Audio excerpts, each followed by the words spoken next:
Hello, എല്ലാവർക്കും മണി ടോക്കിൻ്റെ 100 days video ചലഞ്ചിലേക്ക് സ്വാഗതം. ഇന്ന് നമ്മൾ പുതിയൊരു പ്രോഡക്റ്റുമായിട്ടാണ് വന്നിരിക്കുന്നത്. നിങ്ങൾക്ക് മിക്കവർക്കും അറിയാവുന്ന ഒരു പ്രോഡക്റ്റുമായിട്ടാണ് വന്നിരിക്കുന്നത്. ഇന്ന് കുറേയധികം ആളുകൾ വിൽപ്പന ചെയ്യുന്ന അല്ലെങ്കിൽ കുറേയധികം ആളുകൾ ചെയ്യുന്ന ഒരു തൊഴിൽ മേഖലയാണ് എന്നുള്ളത്. എന്നും പറഞ്ഞ് ഇതിൽ ബിസിനസ് അവസരം കുറവ് എന്നല്ല, നിങ്ങൾ ചെയ്യുന്ന രീതി ഒന്ന് ചെറുതായിട്ടൊന്ന് മാറ്റിപ്പിടിച്ച് കഴിഞ്ഞാൽ നിങ്ങൾക്ക് അധികം വരുമാനം ലഭിക്കുന്ന ഒരു മേഖലയാണ്. എന്ന് പറയാൻ പോകുന്ന മറ്റൊന്നുമല്ല, ഡ്രൈ ഫിഷാണ്.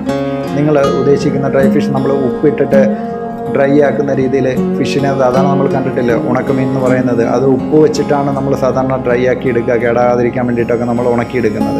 എന്നാൽ അത് എല്ലാ ആളുകൾക്കും ഉപയോഗിക്കാൻ സാധിക്കില്ല എന്നുള്ളതാണ്. കാരണം നമ്മുടെ പ്രഷർ സംബന്ധമായ അസുഖമുള്ളവർക്കൊന്നും അധികം ഉപ്പ് ഉപയോഗിക്കാൻ കഴിയില്ലാത്തത് കൊണ്ട് തന്നെ നമുക്ക് ഹെൽത്തി ആയിട്ടുള്ള ഡ്രൈ ഫിഷ് നിർമ്മിച്ചെടുക്കുക എന്നുള്ളത് അത്യാവശ്യമാണ്.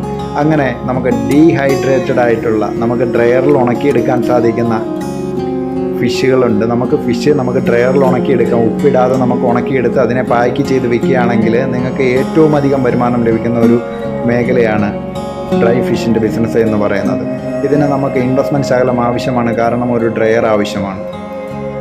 അതുപോലെ തന്നെ നമ്മൾ ക്ലീൻ ചെയ്ത് നല്ല വൃത്തിയാക്കിയിട്ടുള്ള ഫിഷ് നമ്മൾ ഡ്രയറിൽ വെച്ച് ഡീഹൈഡ്രേഷൻ നടത്തുന്നു. അതായത് നന്നായിട്ട് ഉണക്കിയെടുക്കുന്നു, ഉപ്പൊന്നും ഇടാതെ നന്നായി ഉണക്കിയെടുത്ത് നമ്മൾ വിപണിയിലെത്തിക്കുകയാണെങ്കിൽ, നല്ലൊരു ബ്രാൻഡ് നിങ്ങൾ സൃഷ്ടിക്കുക. ആ ബ്രാൻഡിൽ തന്നെ നിങ്ങൾ വിപണിയിലെത്തിക്കുകയാണെങ്കിൽ നിങ്ങൾക്ക് ഏറ്റവും അധികം ലാഭം കിട്ടുന്ന ഒരു ബിസിനസ്സാണിത്. ഇതിന് ചെറിയ ഇൻവെസ്റ്റ്മെൻറ്റ് ആവശ്യമാണ്.